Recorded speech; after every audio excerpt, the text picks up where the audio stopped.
Imagine standing in the Roman Forum at dawn. The stone is cold beneath your feet, the same pale travertine that senators walked 2,000 years ago, worn smooth by centuries of feet and weather.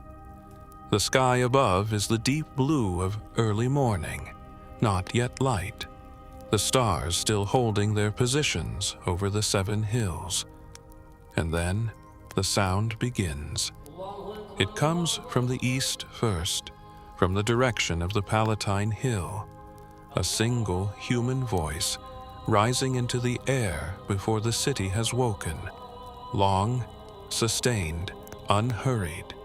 The call carries across the forum the way sound carries in empty spaces, bouncing off stone columns, filling the old hollow of a civilization that has been here longer than almost anything else in the Western world. A second voice joins from the south, then a third from across the Tiber. The calls layer over each other, not quite in unison, each Muezzin finding his own pitch and pace, the ancient words moving through morning air that smells of bread and river water and old stone. You are in Rome. The year is 2025, and the city has been Islamic for 1,200 years. The forum stretches around you in the early light. The same columns, the same arches, the same ruins that tourists photograph in our timeline. But at the far end, where the road narrows toward the Colosseum, a minaret rises above the roofline. Slender, pale, built from Roman stone in the 9th century and repaired many times since. A lamp burns at its top in the darkness before dawn, a single steady point of light. The voice from that minaret is the closest one, the clearest. The call to prayer rolls out over the city, over streets that are named in Latin and Arabic both, over markets that will open in an hour selling figs and olives and lamb, over a population of 4 million people who have been having this morning in this city in this way for longer than anyone alive can remember. This is not our Rome, but it grew from the same soil. And the story of how it became what it is begins not here, not in this city, but in a small council chamber, in a city called Nicea, in the year 325, with a man arguing for his life, with a traveler who had come very far to hear him. If you're here to fall asleep, this is designed for you. A long, calm, alternate history told at a gentle pace. Lie back. Let me take you there. The city of Nicea sat on the eastern shore of a lake in what is now Turkey, and in the spring of 325, it was the most important place in the Roman world. Emperor Constantine had called the council himself.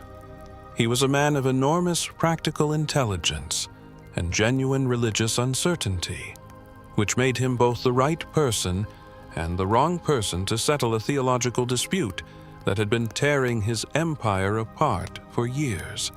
He needed unity. His empire was too large, too diverse, too recently reunified after decades of civil war to absorb any more internal fracture. And Christianity, the faith that was spreading through his territories faster than anything he could control, was fracturing. The dispute was, on its surface, a question about the nature of Jesus. Had Jesus always existed, co-eternal with God, 2 aspects of one divine substance?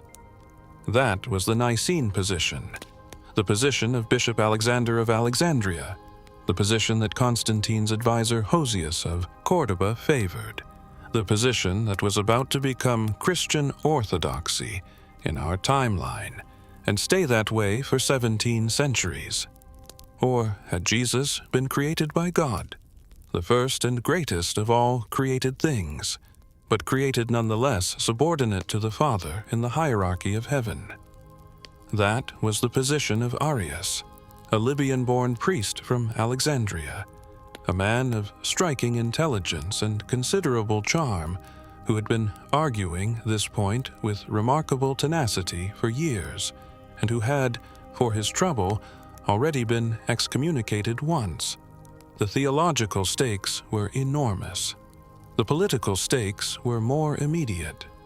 A subordinate Jesus was a Jesus who did not share divine substance with God the Father, which meant the emperor, who was rapidly becoming identified with the divine in Roman imperial theology, did not have to share that stage with a co-equal God made flesh. Arianism, politically, was more convenient for emperors. It kept the hierarchy clean.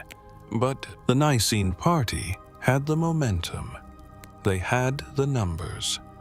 They had the organizational structure of bishops who had spent decades building networks across the empire. And they had, in Bishop Alexander, a man who was a better political operator than Arius, who understood not just theology, but power. Arius was going to lose. In our timeline, he lost. The Nicene Creed was formalized. The language that Jesus was of one substance with the Father. Homoousios, a Hangul-Greek word that would generate centuries of controversy, was written into the foundational document of Christianity. Arius was exiled. He died 11 years later, in 336, in circumstances that many of his supporters believed were not natural. The theological question was declared settled. In this timeline, someone was in the room who should not have been there. I had arrived in Nicea 2 weeks before the council opened. I had spent those weeks learning the city, the routes between the houses where bishops were staying, the positions of the guards at the imperial palace where Constantine held his preliminary meetings. More importantly, I had spent those weeks reading everything I could find about Arius, his actual arguments, the specific weak points in his presentation that had been used against him in previous debates, the counter-arguments that he had not yet developed, but that were available to him in the philosophical traditions he drew from. He was not a stupid man. He was a brilliant man who was losing for reasons that were as much political as theological. He had the wrong allies. He had walked into the council without fully understanding how comprehensively his opponents had spent the previous year organizing against him. I found him 3 days before the council opened. He was in a small courtyard attached to the house where he was staying with his delegation, writing by lamplight in the early evening, a man in his 70s with the slightly distracted air of someone whose mind moves faster than the world around him. He looked up when I entered without the particular suspicion of someone expecting an enemy, more the mild curiosity of someone who was used to interruptions from students and supporters. I was not his student. I was not from his century. But I sat down across from him in that courtyard, and I spoke, in the Greek he preferred, about the arguments he was about to make, and the arguments that would be made against him. I did not give him my arguments. I gave him his own arguments, developed 3 steps further than he had taken them. The refutations to the attacks on homoousios, of similar substance, his preferred formulation, that he had not yet found. The political framing that would appeal to the contingent of Eastern bishops who were undecided, who wanted a theological formula that didn't commit them to something they couldn't explain to their congregations. I told him how Hosius of Cordoba was going to argue. I told him which bishops had been promised what in exchange for their votes on the Nicene side. I told him that the emperor was not as committed to either position as he appeared, and that a sufficiently impressive performance in the early debates might shift Constantine's preference. Arius listened to all of this without interrupting, which was itself remarkable for a man of his intellectual confidence. When I finished, he was quiet for a long moment. Then he asked me one question. He asked where I had come from. I told him the truth. I told him I was a traveler who had come from a time that did not yet exist, that I had read what historians had written about this council and this moment, and that I believed the wrong side was going to win. He studied me for a moment with the calm, unhurried attention of a very intelligent old man who had heard many strange things in his life and had learned to evaluate them on their merits rather than their strangeness. Then he thanked me politely and asked me to leave. I left. The council opened 3 days later. I watched from the back of the chamber as Arius presented his case, and I saw the moment when he deployed the argument I had given him about the political implications of the Nicene formula, not as a crude appeal to imperial self-interest, but as a sophisticated theological point about the relationship between divine authority and earthly governance. Constantine leaned forward in his seat. The emperor was paying attention in a way he had not been paying attention to the previous 3 speakers. It did not end in a clean victory for Arius. These things never do in councils. What happened was a deadlock, a failure of the Nicene party to achieve the unanimous consensus that Constantine had been hoping for, and that he needed for the formula to carry the weight of imperial authority. The council adjourned without a settled creed. Arius was not exiled. The Nicene bishops were furious. Constantine, who wanted unity above theology, declared the question still under discussion and sent everyone home. It was not a victory, but it was not a defeat. And a defeat that does not happen is sometimes more consequential than the victory that would have replaced it. Arius lived for another 17 years after the council in this timeline, rather than the 11 he had in ours.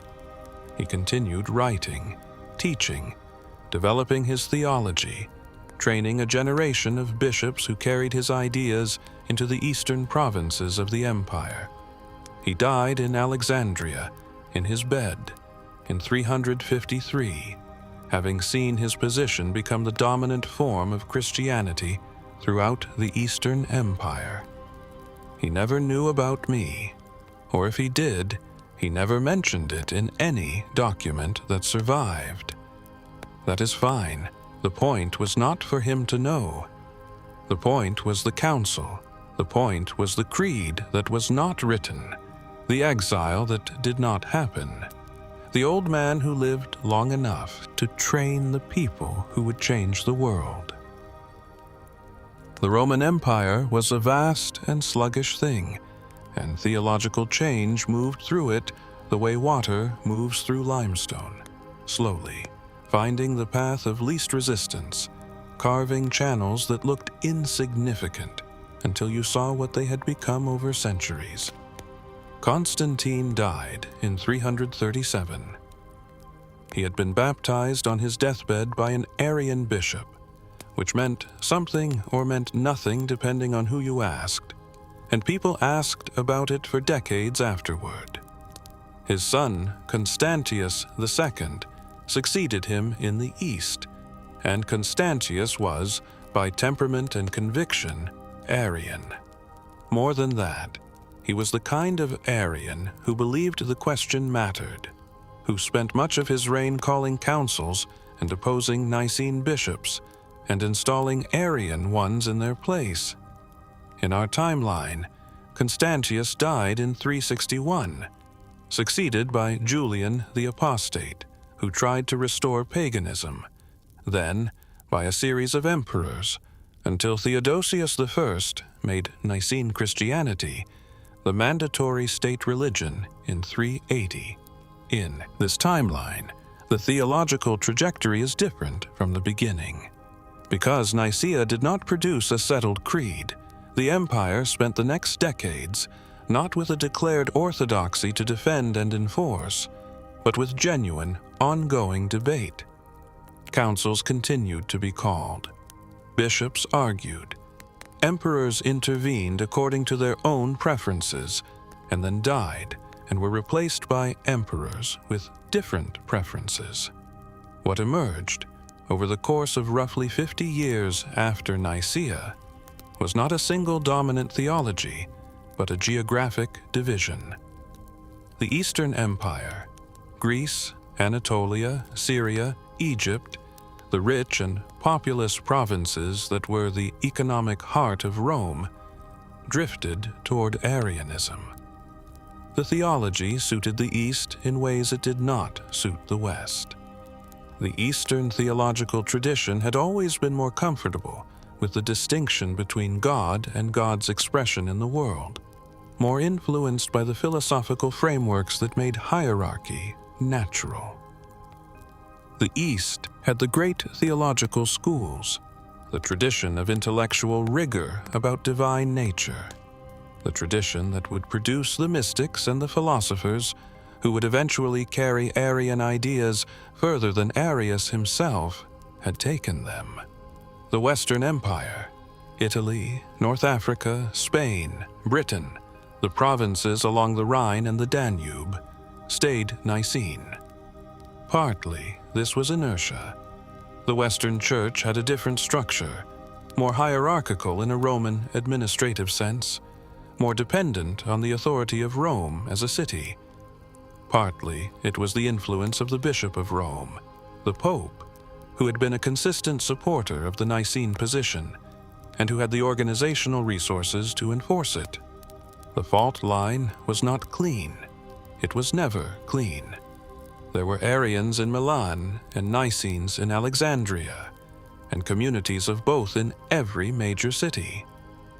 But by 380, by the time Theodosius I was maneuvering toward the declaration that Nicene Christianity was the only legitimate form in our timeline, in this timeline the empire had effectively accepted that there were two legitimate forms, geographically distributed, neither capable of finally suppressing the other.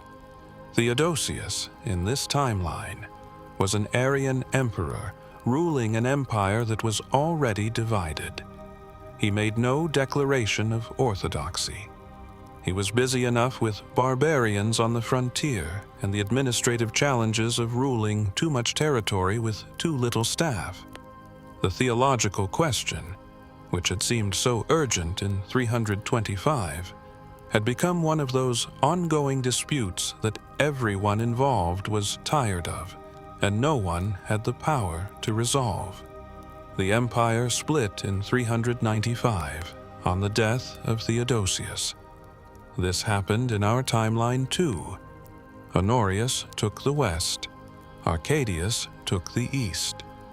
In our timeline, it was an administrative division within a single church. In this timeline, it was an administrative division that was also, increasingly, a religious one. You could feel the difference if you walked the streets of the two capitals. Stand in Constantinople in 400, and the Christianity you encountered was moving. Not in the emotional sense, though it was that too. Moving in the sense of evolving, shedding, becoming something that the theologians of 325 would have recognized as related to what they had argued about, but might not have fully recognized as the same thing. The great churches of Constantinople were still called churches. The bishops were still called bishops. But the prayers inside them had simplified. The images on the walls, the mosaics of Christ in golden robes, the portraits of saints, the elaborate visual theology of early Christian art, were becoming fewer, less central, treated with a new ambivalence. Because Arianism, once it had settled into the Eastern Church as the majority position, had a momentum of its own. A theology that begins by saying Jesus is not equal to God is a theology that has taken the first step toward a much simpler understanding of divinity. You have removed one layer of complexity from the divine.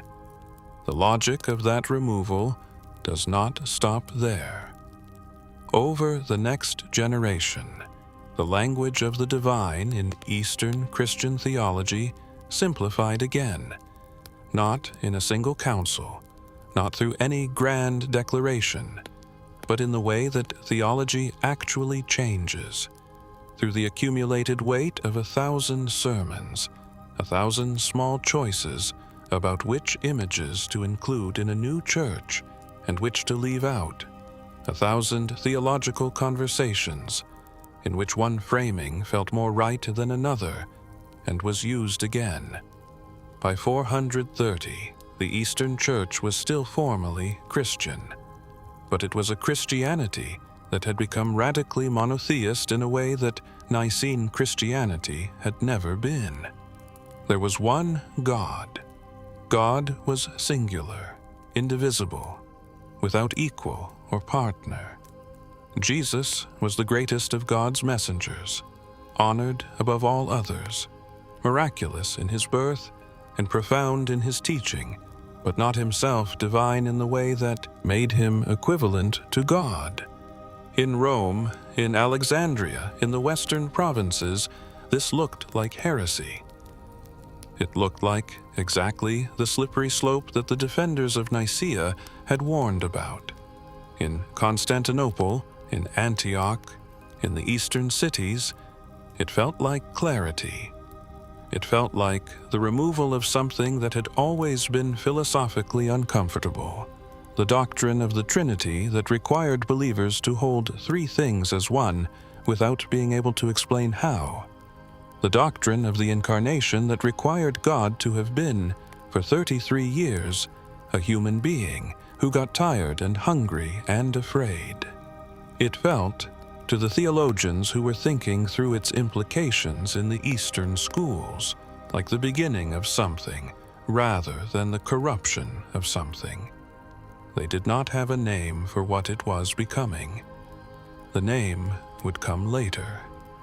Meanwhile, in the West, the empire was falling apart. Western Rome in the 5th century was under pressure that it could not withstand. The barbarian migrations were not a single wave, but a continuous grinding pressure from the north and east, Gothic and Vandal and Hun movements that fractured the Western administrative structure, hollowed out the tax base, turned the Western provinces into contested territories where Roman administration existed in some places, and Gothic kingdoms existed in others, and the distinction between the two became less meaningful every decade. The Western Empire formally ended in 476. This happened in both timelines. In our timeline, it was the end of Roman political authority in the West, while the Church continued. In this timeline, it was also the end of Roman political authority in the West.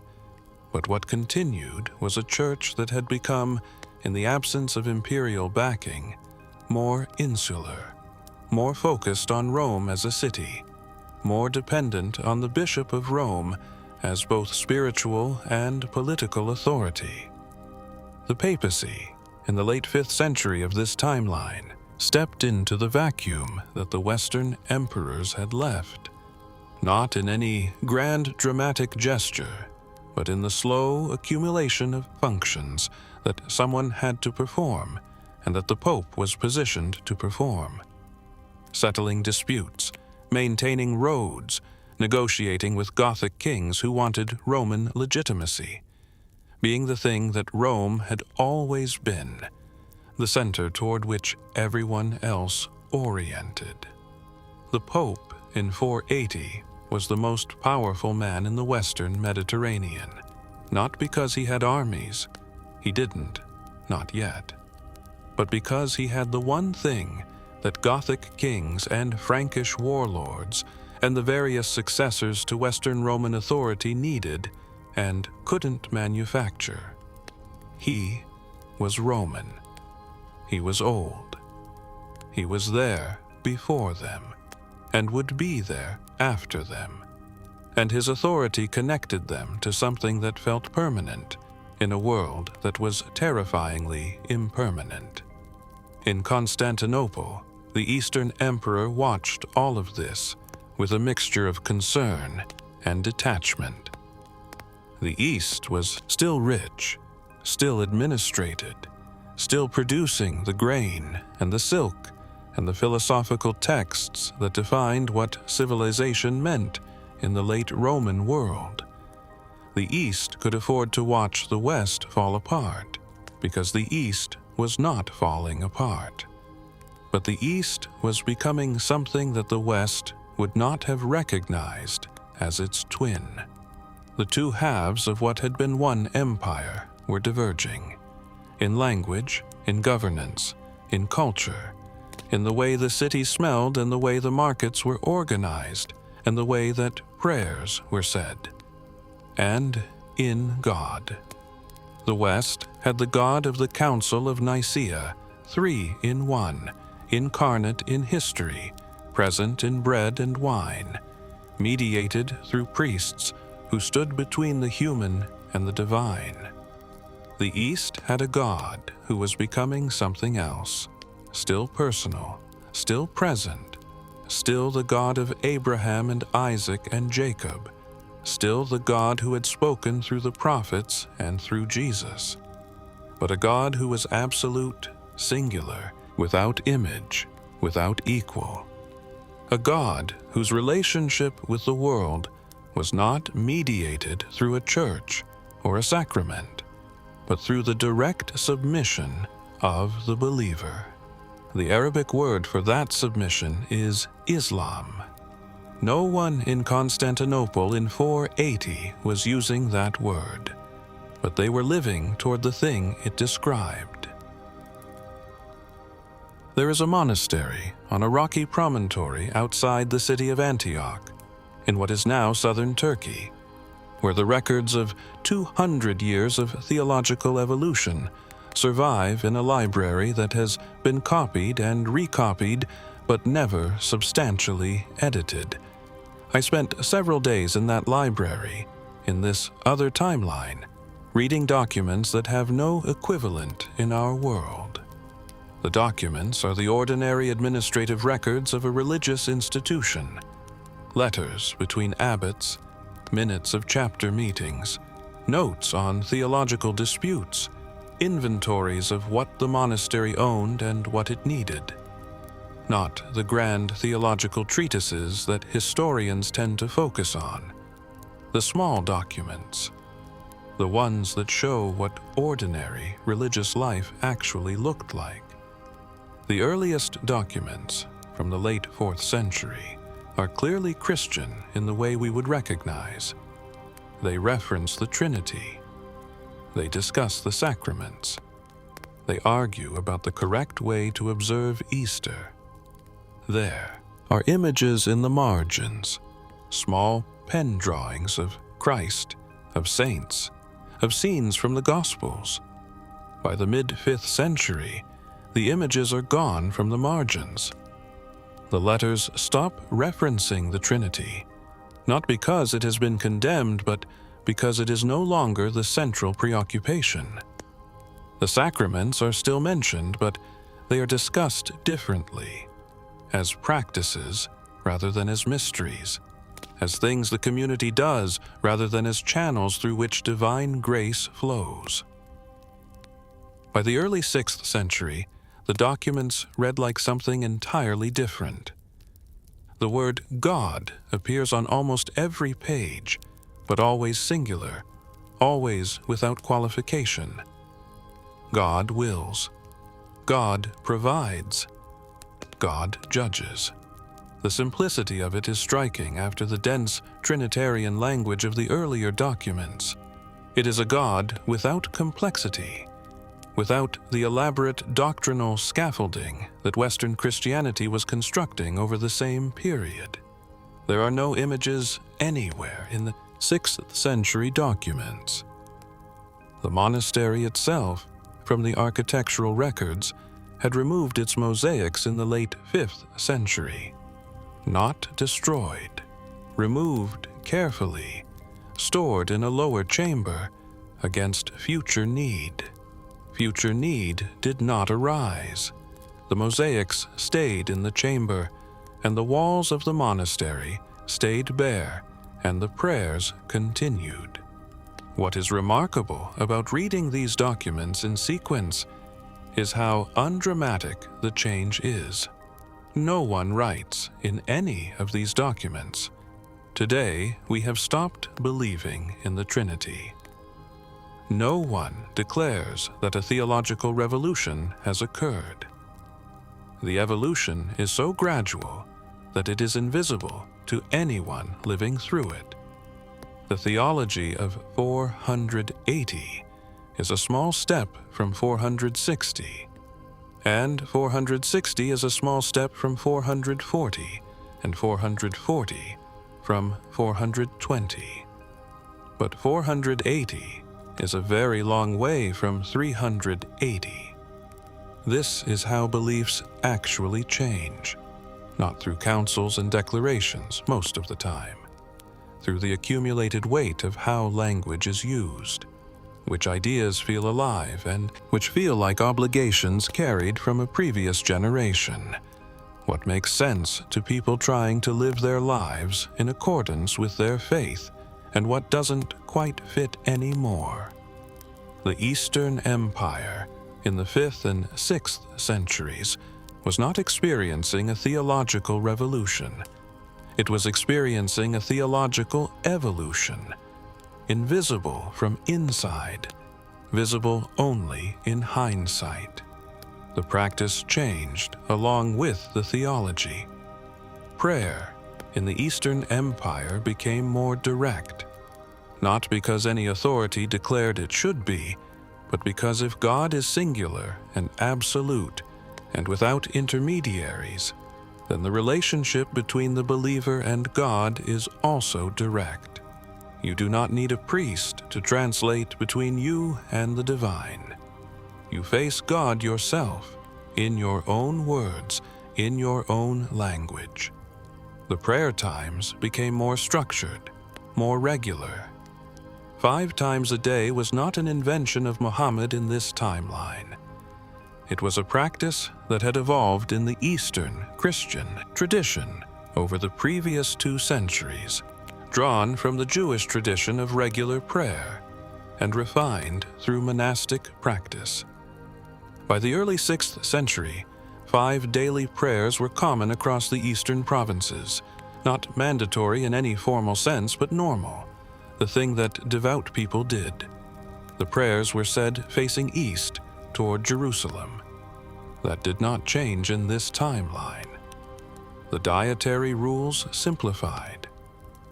The elaborate distinctions of Jewish dietary law had never been fully adopted by Christianity. But in the eastern provinces, the avoidance of pork and the emphasis on halal-equivalent practices in meat preparation were spreading, drawn from the Jewish communities that had always been part of the Eastern Mediterranean world, and from a theology that was increasingly emphasizing the importance of bodily discipline as an expression of submission to God. The gender practices in the Eastern Church became more separated, not out of misogyny exactly, but out of a theology of focused prayer that argued for the removal of distraction. Men and women prayed separately. Public space and private space were more carefully distinguished. The veil, which had existed in various forms across the Mediterranean world for centuries, became more systematically connected to the practice of faith. This did not happen everywhere at once. The Eastern Empire in the 6th century was not a monolith. Egypt had one set of practices, Syria another, Anatolia another, Greece another. The empire held all of this diversity together, not through theological uniformity, but through the administrative structure that kept the roads maintained and the grain moving and the army paid. But there was a direction, and the direction was toward what Muhammad would, in the early 7th century, recognize. Let me tell you about the city of Antioch in 550. You walk through the market in the morning. The stalls are selling the ordinary goods of a Mediterranean city, grain and olive oil and fish and cloth and pottery, and the small metal objects that make daily life work. The merchants are haggling in Greek and Aramaic, and a smattering of Arabic that has been spreading north from the peninsula for centuries. The smells are bread and spices, and the particular smell of a city built near water, the slight dampness that never quite leaves stone in a humid climate. At midday, the city stops. Not completely, not ceremonially, but there is a pause. The merchants in the market wrap their goods. The craftsmen put down their tools. On every street, people are facing east and bowing, some with prayer rugs and some without, some in groups and some alone, all of them engaged in the same practice at the same time. The sound of the city, that continuous low hum of commerce and conversation, and the movement of animals through narrow streets, goes quiet for perhaps 15 minutes. Then it resumes. A visitor from the Western Empire, from Rome or Carthage or Gaul, arriving in Antioch in 550, would not know what to make of this. It does not look like any Christianity they know. It does not look like the paganism that Christianity replaced.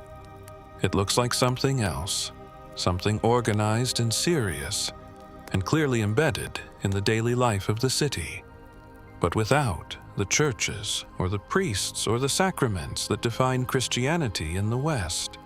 The churches are still there in Antioch.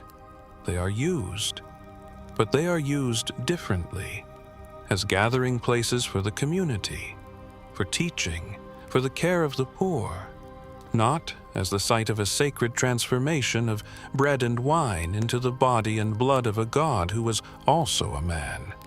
A Western visitor might ask a local merchant what religion this is. The merchant would say, "We are Christians." The Western visitor would be confused.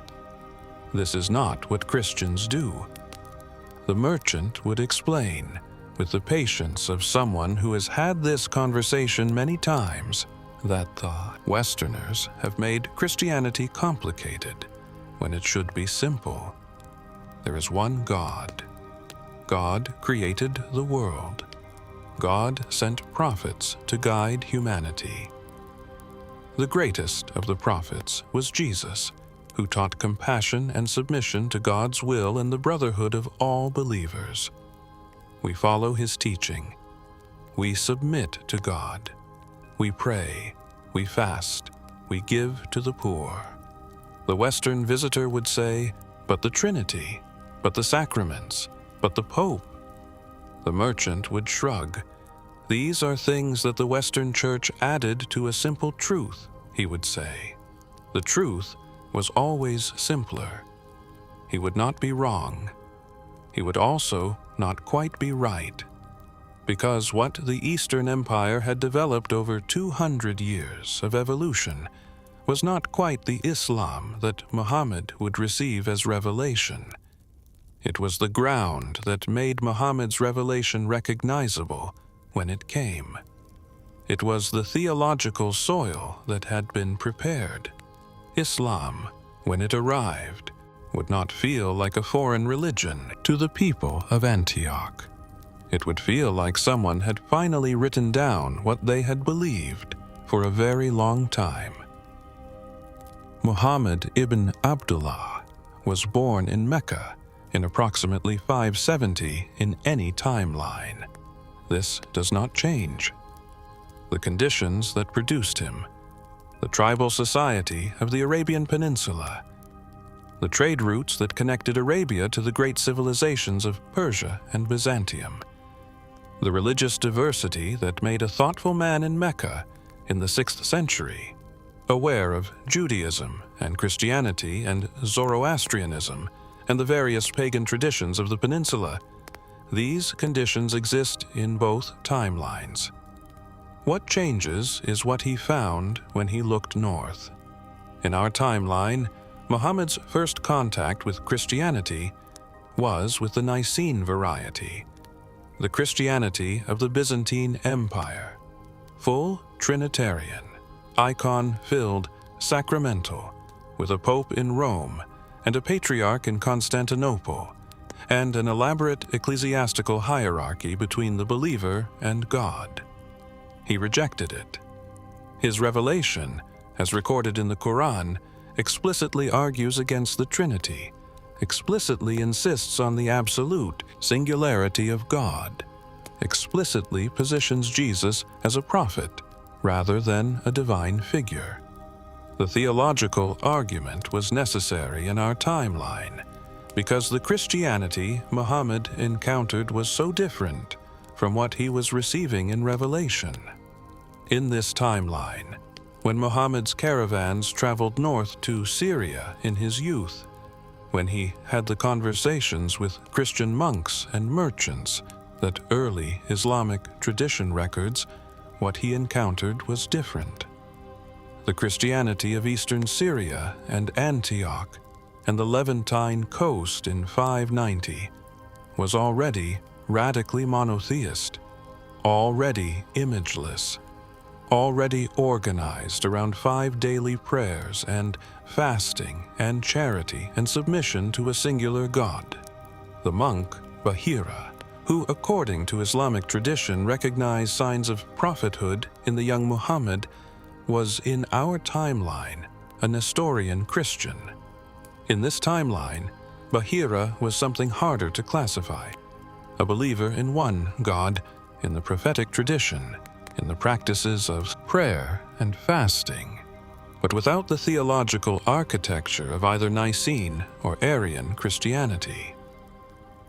When he talked with the young Muhammad about God, there was less to explain, more to recognize. Muhammad received his first revelation in 610.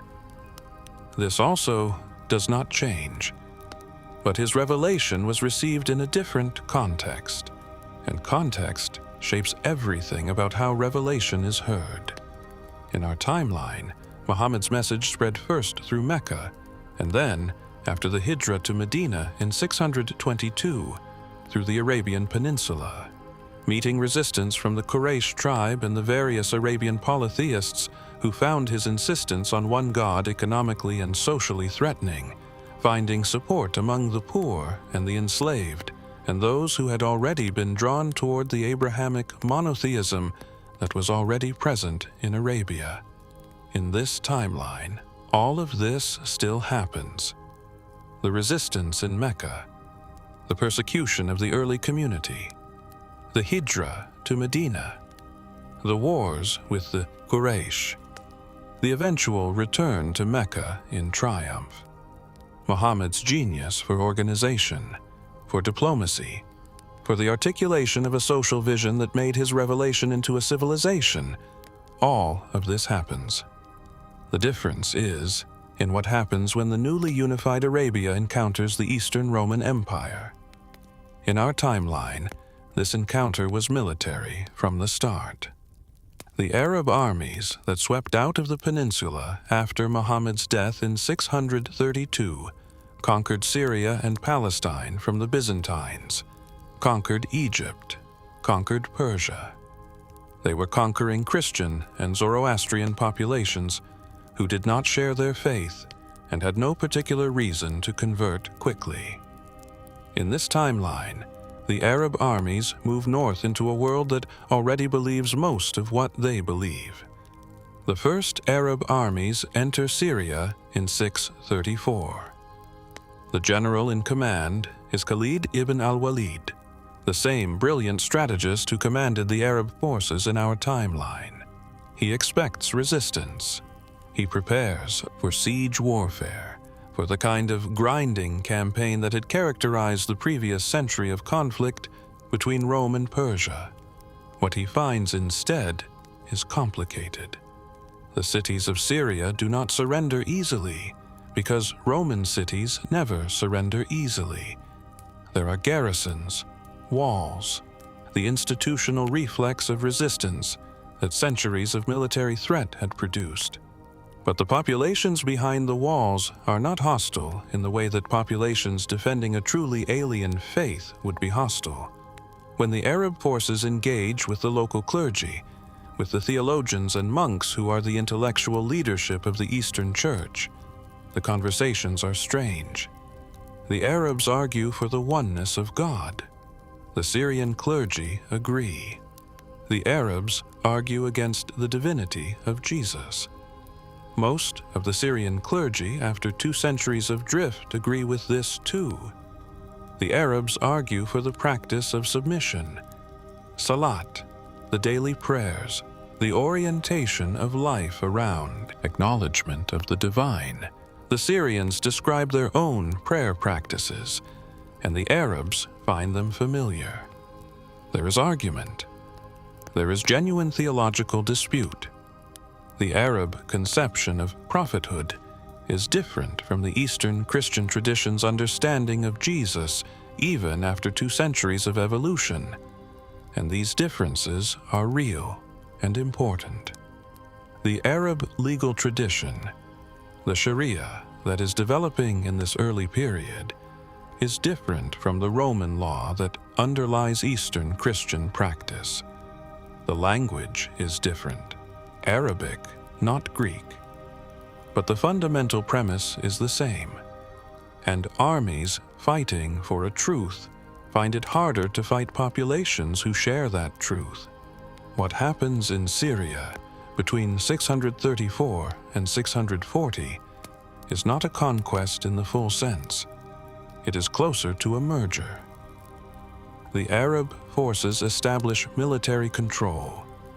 Khalid and then his successors negotiate the terms under which Syrian cities pass from Roman to Arab administration.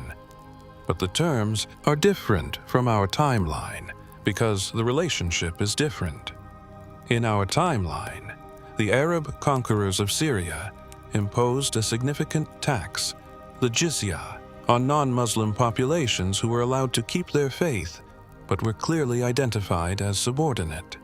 The incentive to convert was partly financial. In this timeline, the theological categories don't map cleanly onto Muslim and non-Muslim in the same way. The Eastern Christians of Syria are practicing something so close to early Islam that the legal and social distinction between the 2 communities is genuinely unclear. They pray 5 times a day. They believe in one God. They honor Muhammad as the final and most complete prophet. Are they Muslim? The early Arab scholars argue about this for decades. Is something like yes, with footnotes. The Syrian Christian community is recognized as part of the broader community of submission, with different historical origin and some different practices, but sharing the essential commitment that defines the Muslim community. This is not the dhimmi status of our timeline. It is closer to what we might call ecumenism, an acknowledgement that different communities are approaching the same truth from different angles, and that the differences, while real, do not exclude them from the community of believers. The practical result is that the Arab expansion into the Eastern Roman provinces is faster, less violent, and more thorough than in our timeline. Faster because there is less to fight about at the fundamental level. Less violent because populations that share your premise are not populations you need to coerce. More thorough because when you are not asking people to abandon their God and their prayer and their community, but rather to understand that what they have been practicing is a form of the same truth, the resistance is theological rather than existential. And theological resistance, given time and enough good faith conversation, is more likely to resolve than existential resistance. By 650, The Arab-Roman alliance controls Syria, Palestine, Egypt, and much of Persia. This happened in our timeline too, but through war that left decades of bitterness. In this timeline, what it leaves is complicated. The Arabs control military power and legal administration. The Roman provincial structure, which had been managing these territories for centuries and which still works, is retained in modified form. Greek-speaking administrators continue to administer. Arabic becomes the language of government and religion. Greek remains the language of commerce and culture. The Caliph, the successor to Muhammad's political authority, rules from Medina. But his relationship with the Eastern Roman Emperor is not that of a conqueror and the conquered. It is something more like that of two allied powers who have recently discovered they are serving the same God, with all the complexity and competition that such a discovery produces. The Eastern Roman Emperor is still in Constantinople. He has not been deposed, not been conquered, not been forced to convert at the point of a sword. He has, gradually, over the decades of this encounter, been drawn into an acknowledgement that the Arab revelation and his own evolving theological tradition are converging. His court converts, not immediately, not all at once, but the momentum is toward it. And the emperor who converts, whose name the chronicles of this timeline record as Heraclius II, grandson of the Heraclius who in our timeline fought the Arabs, does not convert as a surrender. He converts as a culmination, as the formal recognition of something that his church had been becoming for 200 years. He keeps his throne. He keeps his empire's administrative structure. He keeps Constantinople. What he acquires is a religion, or rather a name for what he already believed. What happens next is not what either side planned. The Arab-Roman combination that emerges in the mid-7th century is more powerful than either was alone, and more powerful than anyone in the Western Mediterranean was prepared for. This is the thing about alliances between civilizations that share a fundamental premise. They do not add their strengths, they multiply them. The Arabs brought military momentum and the organizational structure of a community bound together by fresh revelation. That particular energy of a society that has recently found its purpose and has not yet begun to argue about how to organize it. They brought cavalry tactics, desert warfare expertise, a logistical efficiency born of necessity in a resource-scarce environment. The Romans brought everything that Rome had always brought to the world: administrative sophistication, engineering, naval power built on centuries of Mediterranean dominance, the road network that still connected the Eastern Empire from the Danube to the Euphrates, and something less tangible but equally important: legitimacy. When the Roman emperor declared himself part of the community of the faithful, he was lending to that community the accumulated authority of 4 centuries of imperial Rome. Together, they began to look west. Not immediately. The first generation after the merger is occupied with consolidation, with working out the relationship between Arab and Roman law, between Arabic and Greek as administrative languages, with the enormous practical challenge of governing a territory that stretches from Spain's doorstep to the borders of India. There are internal disputes, some violent, about which families should control which resources and which interpretation of the new combined faith should be authoritative. But by 680, the combined empire is stable enough to consider expansion. North Africa is first. This is not a difficult conquest. North Africa, in the late 7th century, is a collection of Roman provinces that have been under significant pressure from the barbarian movements of the previous 2 centuries that have lost the administrative support of the Western Empire and that are in various stages of political disorder. The Arab armies sweep west along the coast. The cities negotiate. Carthage, which had survived the Vandal kingdom and the reconquest under Justinian, and 2 more centuries of political turbulence, opens its gates to Arab forces in 695. It is perhaps the most historically layered moment of the entire expansion. The city that had been Rome's great rival, then Rome's great province, then the capital of the Vandal kingdom, then a Byzantine imperial city, becomes an Islamic city. The Berbers of the interior resist more fiercely. They have been resisting outsiders for centuries, and they do not make an exception for this set of outsiders. But the Arab-Roman combination has resources that previous conquerors of North Africa did not have, and eventually the resistance is absorbed into the expansion rather than destroyed by it. The Berbers convert. They convert on their own terms, with the particular intensity that characterizes conversion among people who have previously resisted, and they become among the most enthusiastic carriers of the new faith into the territories that remain. By 700, North Africa from Egypt to the Strait of Gibraltar is under the combined empire's control. The strait is a narrow thing, 14 kilometers at its narrowest point. On clear days you can see Spain from Morocco. The question of what lies beyond it was not a difficult question for people who had just conquered a continent.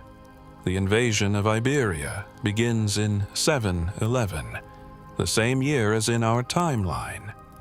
But the force that crosses the strait is different.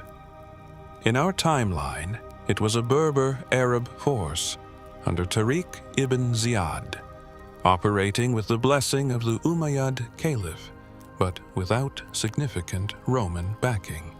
In this timeline, the invasion force includes Roman naval support, the Mediterranean fleet that the Eastern Empire had maintained for centuries, providing covering fire and logistical support that the historical Arab invasion of Iberia never had. The Visigothic kingdom in Iberia had been Christian, Nicene Christian, the Western variety, for 2 centuries. It was also politically unstable, divided by succession disputes and factional conflicts among the Visigothic nobility that had never been fully resolved. When the Arab-Roman fleet appears off the southern coast and the armies cross from North Africa, the Visigoths are not united in their response. Some of them fight. Some negotiate. Some of the Visigothic nobility, calculating that a new power might offer better terms than the faction of their own king that they were currently losing to, open their gates. The conquest of southern Iberia takes 3 years. The conquest of the center takes another decade. The north, the mountains of Asturias and the Cantabrian coast, the difficult terrain where the Basques have been maintaining their independence against every invader since the Romans, the north holds out. This was also true in our timeline. In our timeline, the Christian kingdoms that survived in the north of Iberia became the seed of the Reconquista, the centuries-long campaign to push Islam back south that eventually concluded in 1492. In this timeline, the dynamic is different because the Islam that controls Iberia is different. It is not the Arab Islam of the Umayyad Caliphate, ruling a conquered Christian population.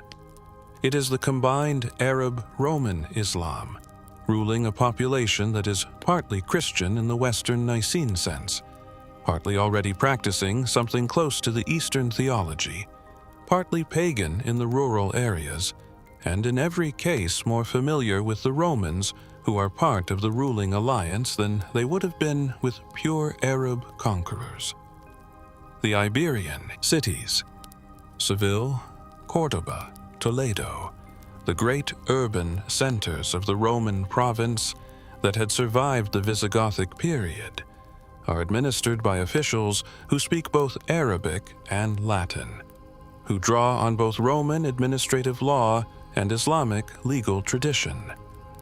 The population does not convert uniformly or quickly.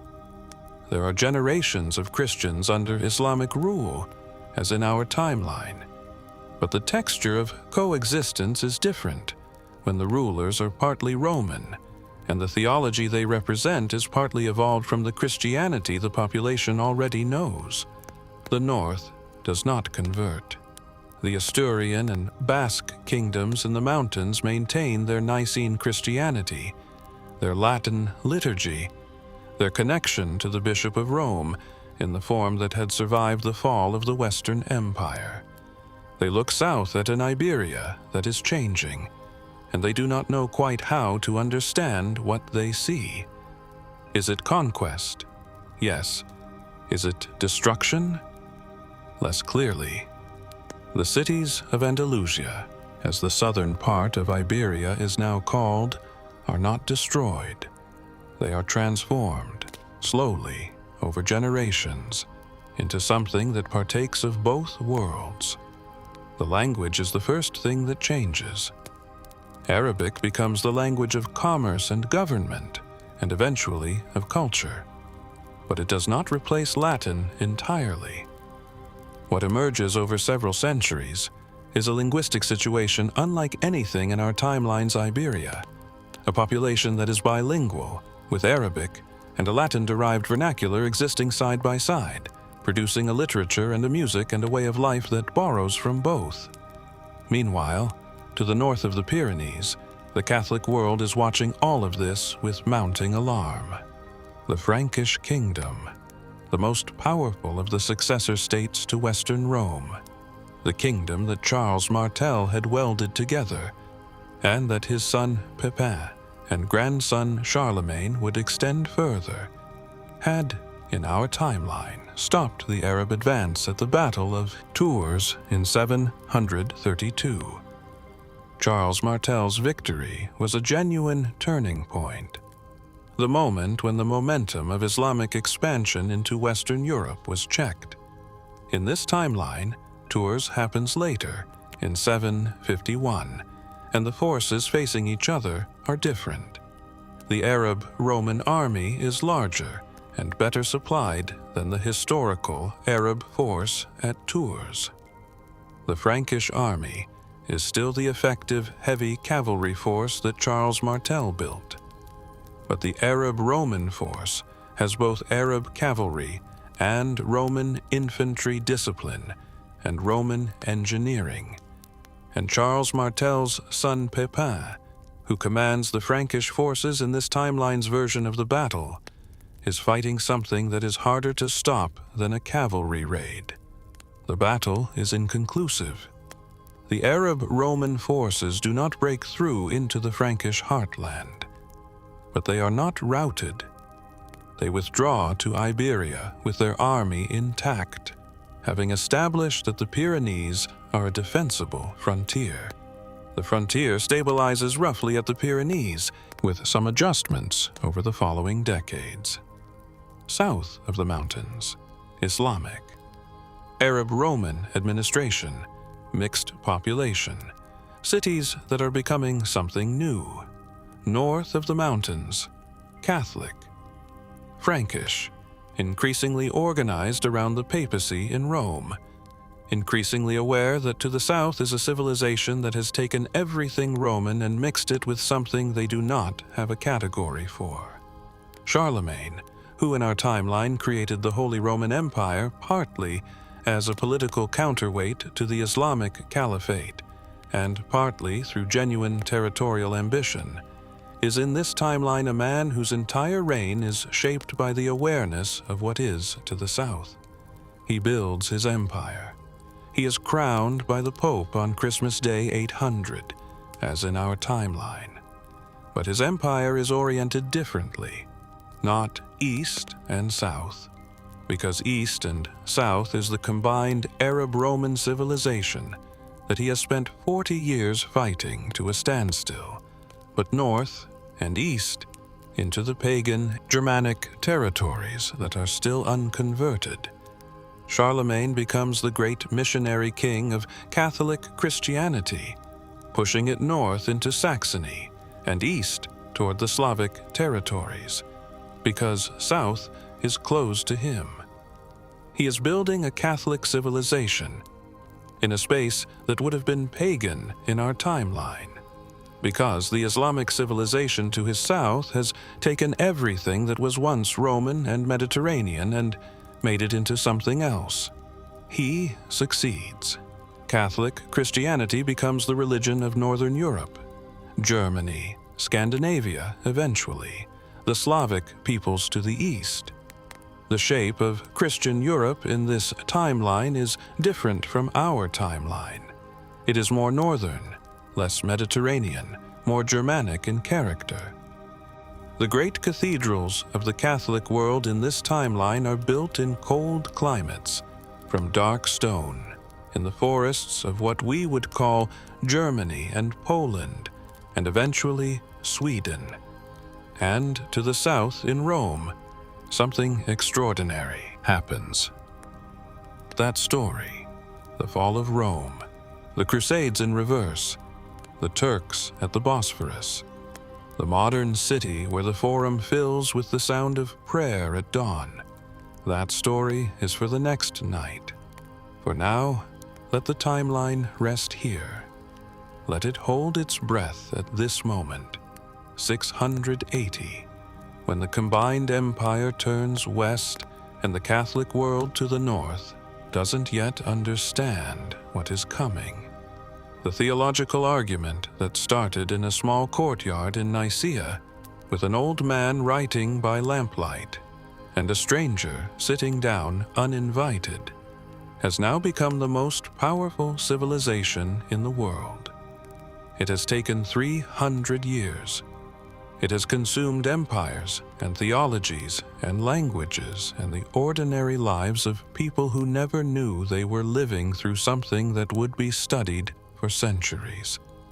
It is not finished. It will not be finished for a long time. For tonight, lie here in the dark, in the world that went differently. The minarets of Constantinople are lit. The Arab-Roman fleet is anchored in the harbors of Carthage. Somewhere in a monastery outside Antioch, the records of 200 years of theological drift sit in a library, waiting for someone to read them in sequence and understand what they show. The old man's lamp in Nicea went out 17 centuries ago. What it lit is still burning. Rest now. The second part of the story will be there when you return.